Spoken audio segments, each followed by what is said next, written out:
विष्णु पंजर स्रोत। श्री हरि ने पुनः कहा, हे रुद्र, अब मैं विष्णु पंजर नामक स्रोत कहता हूँ। यह स्रोत बड़ा ही कल्याणकारी है, उसे सुनिए। हे गोविंद, आपको नमस्कार है। आप सुदर्शन चक्र लेकर पूर्व दिशा में मेरी रक्षा करें।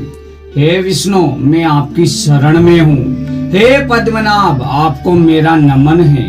आप अपनी कोमार्द की गदा धारण कर दक्षिण दिशा में मेरी रक्षा करें। हे विष्णु, मैं आपकी शरण में हूँ। हे पुरुषोत्तम, आपको मेरा प्रणाम है। आप सौनंद नामक हल लेकर परिश्रम दिशा में मेरी पश्चिम दिशा में मेरी रक्षा करें। हे विष्णु, मैं आपकी शरण में हूँ।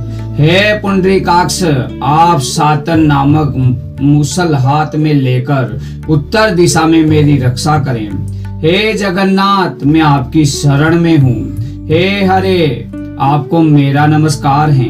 आपका खड्ग, चर्म, ढाल आदि अस्त्र शस्त्र ग्रहण कर ईशान कोण में मेरी रक्षा करें। हे दैत्य विनाशक, मैं आपकी शरण में हूँ। हे यज्ञ वराह महावराह, आप पांचजन्य नामक महाशंख और अनुबोध नामक पद्य ग्रहण कर अग्नि कोण में मेरी रक्षा करें। हे विष्णु, मैं आपकी शरण में हूँ।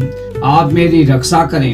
हे दिव्य शरीर भगवान नरसिंह, आप सूर्य देव के समान देदीप्यमान और चंद्र के समान चमत्कृत खड्ग को धारण कर नेत्रत्य कोण में मेरी रक्षा करें।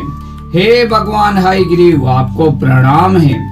आप वैजंती माला तथा कंठ में सुशोभित होने वाले श्री वत्स नामक आभूषण से विभूषित होकर वायु कोण में मेरी रक्षा करें। हे जनार्दन, आप वेंते गरुड़ पर आरूढ़ होकर अंतरिक्ष में मेरी रक्षा करें। हे अजीत, हे अपराजित, आपको सदैव मेरा प्रणाम है। हे कुर्मराज, आपको नमस्कार है। हे महामीन, आपको नमस्कार है।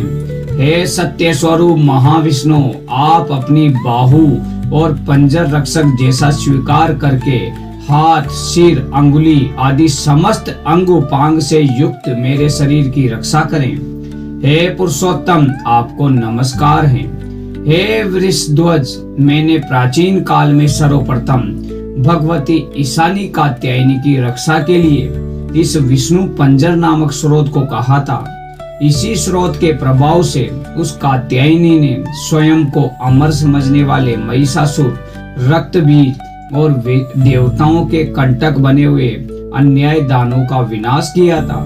इस विष्णु पंजर नामक पुस्तिका का जो मनुष्य भक्ति पूर्वक जप करता है, वो सदा अपने शत्रुओं पर विजय प्राप्त करने में सफल होता है। जय श्री राम।